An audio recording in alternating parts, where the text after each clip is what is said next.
नमस्ते, मैं मंजू भदौरिया। आज कक्षा 9 विषय विज्ञान अध्याय 4 परमाणु संरचना। इस अध्याय के प्रथम भाग में हम पदार्थों में आवेशित कण, इलेक्ट्रॉन, प्रोटॉन, साथ ही परमाणु की संरचना संबंधित थॉम्सन के परमाणु मॉडल का अध्ययन करेंगे। परमाणु संरचना, जैसा कि हमने पिछले अध्याय में पढ़ चुके हैं कि पदार्थ परमाणु और अणुओं से मिलकर के बना होता है। विभिन्न प्रकार के पदार्थों का अस्तित्व उन परमाणुओं के कारण होता है जिनसे ये बने होते हैं। अब प्रश्न उठता है कि क्या किसी तत्व का परमाणु दूसरे तत्व के परमाणु से भिन्न क्यों होता है?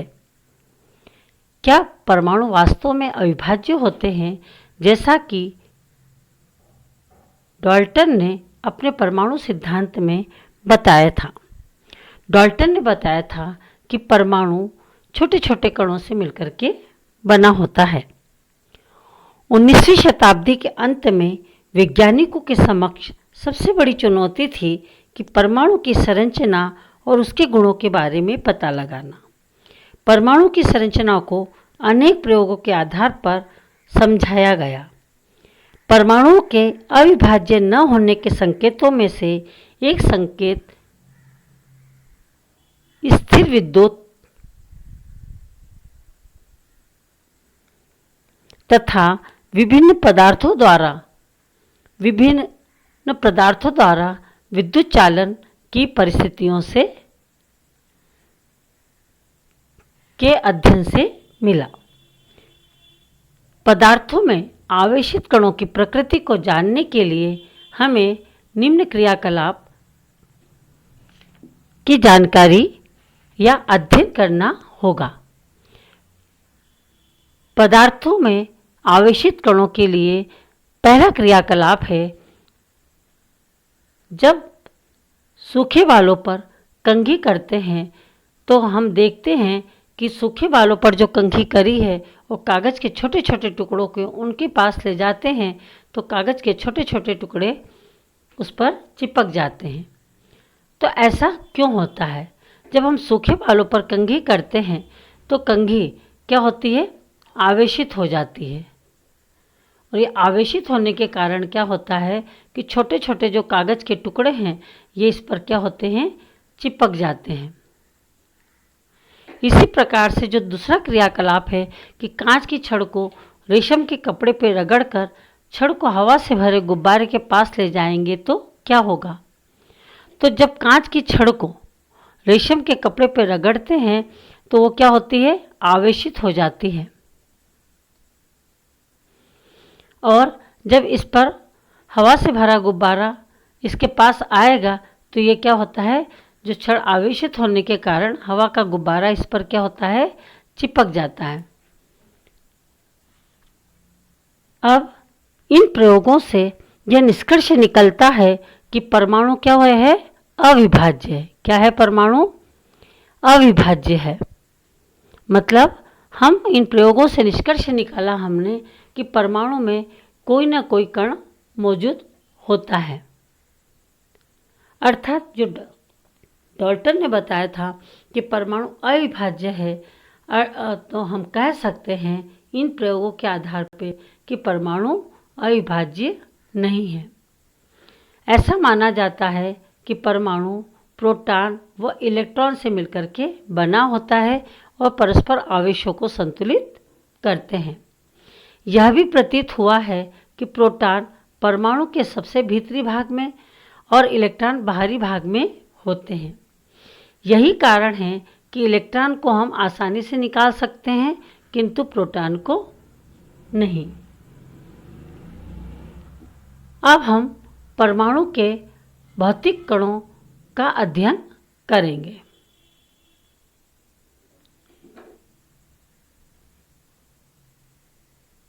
परमाणु के भौतिक कणों में हम विद्युत विसर्जन नलिका का सबसे पहले अध्ययन करेंगे कि विद्युत विसर्जन नलिका है क्या।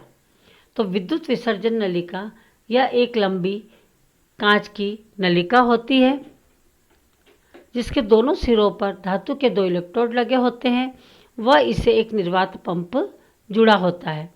इस निर्वात पंप के द्वारा ही नलिका में दाब घटाया या बढ़ाया जा सकता है। अब है इलेक्ट्रॉन की खोज। इलेक्ट्रॉन की खोज जे थॉम्सन ने की थी। इनके अनुसार विसर्जन नलिका में उच्च निर्वात उत्पन्न कर धातु इलेक्ट्रोड पर उच्च वोल्टता लागू की तो नलिका की दीवारों पर हरी प्रतिदीप्ति उत्पन्न होती है। निर्वात में उच्च वोल्टता लगाने से नलिका के कैथोड से एनोड की तरफ विद्युत का प्रवाह किरणों के रूप में होता है। थॉम्सन ने इन किरणों को कैथोड किरणें कहा, जो ऋण आवेशित होती है। यदि परीक्षा में विसर्जन नलिका में ऋण किरणों का बनना है या चित्र आता है तो हम इस चित्र को देंगे। अब हम प्रोटॉन की खोज का अध्ययन करेंगे। प्रोटॉन की खोज 1886 में ई गोल्डस्टीन ने विसर्जन नलिका में छिद्र में कैथोड प्रयुक्त किया तथा कम दाब व उच्च विभव पर नई प्रकार की किरणें प्राप्त करी, जिन्हें धन किरणें कहा गया। इन्हें एनोड किरणें भी कहा जाता है। सन 1919 में इस धन कण की पहचान प्रोटॉन के रूप में की गई। साथ में यह भी बताया गया कि परमाणु में इलेक्ट्रॉन के साथ प्रोटॉन उपस्थित होता है। विसर्जन नलिका में धन किरणों का बनना है तो हमें ये चित्र देना होगा। अब हम परमाणु की संरचना संबंधित थॉम्सन के परमाणु मॉडल की जानकारी लेंगे।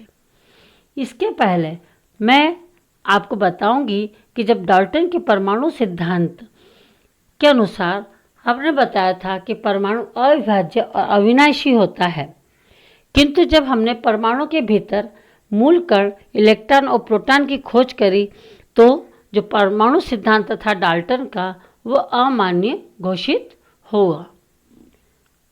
सबसे पहले थॉम्सन ही थे जिन्होंने परमाणु की संरचना का सबसे पहले अपना थॉम्सन परमाणु मॉडल प्रस्तुत किया। थॉम्सन ने बताया कि परमाणु कैसा होता है, क्रिसमस केक की भांति होता है। उनके अनुसार परमाणु एक धनावेशित गोला है और इलेक्ट्रॉन उसमें इस प्रकार से व्यवस्थित हैं। ये आप जैसा कि चित्र में देख रहे हैं, वही क्रिसमस केक गोला होता है और उसमें जिस प्रकार से इलेक्ट्रॉन जैसे ड्राई फ्रूट्स उसमें धंसे रहते हैं, वैसे ही एक धनावेशित गोला है और इलेक्ट्रॉन इसमें क्रिसमस केक में लगे सूखे मेवे की भांति है। इस मॉडल को प्लम पुडिंग मॉडल के नाम से भी जाना जाता है। इसी प्रकार से थॉम्सन ने बताया था कि जिस प्रकार से तरबूज का जो खाने वाला भाग होता है उसमें जो बीज धंसे रहते हैं, मतलब कि इलेक्ट्रॉन और प्रोटॉन दोनों ही इसमें इस प्रकार से बिखरे होते हैं। अतः जो थॉम्सन ने अपने परमाणु मॉडल में प्रस्तावित किया कि परमाणु धन आवेशित गोले का बना होता है और इलेक्ट्रॉन इसमें धंसे रहते हैं। इसी प्रकार से थॉम्सन ने बताया कि ऋणात्मक व धनात्मक आवेश परिमाण में समान होते हैं, इसलिए परमाणु विद्युत रूप से उदासीन होते हैं। अर्थात यह परमाणु के स्थायित्व को समझा नहीं पाया। तो थॉम्सन के परमाणु मॉडल में कुछ कमियां थी। इस मॉडल के द्वारा यह नहीं समझाया जा सकता था कि धनात्मक आवेश ऋणात्मक आवेश को किस प्रकार बांधे रखते हैं। परमाणु के स्थायित्व को समझाने में यह असमर्थ रहे। साथ ही परमाणु की नाभिक के बारे में ये कुछ भी नहीं बता पाए। इस मॉडल के द्वारा हाइड्रोजन के स्पेक्ट्रम की व्याख्या भी नहीं हुई, अर्थात इस मॉडल को तुरंत अमान्य कर दिया। अब जो हमने अभी तक जो स्लाइड्स देखी हैं उसमें कुछ अभ्यास प्रश्न हैं। इन अभ्यास प्रश्नों की आपको क्या करना है, अपनी कॉपी में लिखना है और याद करना है। ये कम से कम 7 अभ्यास प्रश्न हैं। पदार्थों में आवेशित कण पाए जाते हैं, क्रियाकलाप के द्वारा समझाना है। तो जो मैंने आपको 2 क्रियाकलाप बताए, दोनों क्रियाकलापों को आप समझाएंगे। एक सूखे बालों पर कंघी करना और दूसरा था कांच की छड़ को रेशम के कपड़े पर रगड़ने वाला। उसके साथ ही विद्युत विसर्जन नलिका का चित्र बनाना है आपको। कैथोड किरणें या ऋण किरणें किसे कहते हैं, इसकी खोज किसने की। एनोड किरणें या कैनाल किरणें किसे कहते हैं, इसकी खोज किसने की। यदि किसी परमाणु में एक इलेक्ट्रॉन और एक प्रोटॉन हो तो उसमें कोई आवेश होगा या नहीं। तो हम जानते ही हैं कि जिसमें एक प्रोटॉन और एक आवेश हो तो वो क्या हो जाएगा, उदासीन हो जाएगा, अतः परमाणु उदासीन वाली स्थिति में होगा। परमाणु के 3 अपरमाणु कणों के नाम हैं। तो इलेक्ट्रॉन प्रोटॉन की खोज की जानकारी हमने ले ली है। साथ ही अपन तीसरा कण का नाम लिखेंगे न्यूट्रॉन, जिसकी जानकारी हम बाद में देंगे। थॉम्सन का परमाणु मॉडल क्या है, इसकी सीमाएं लिखें। तो जब हम परमाणु मॉडल की जानकारी देंगे तो हमें वहाँ पर चित्र भी बनाना है। धन्यवाद।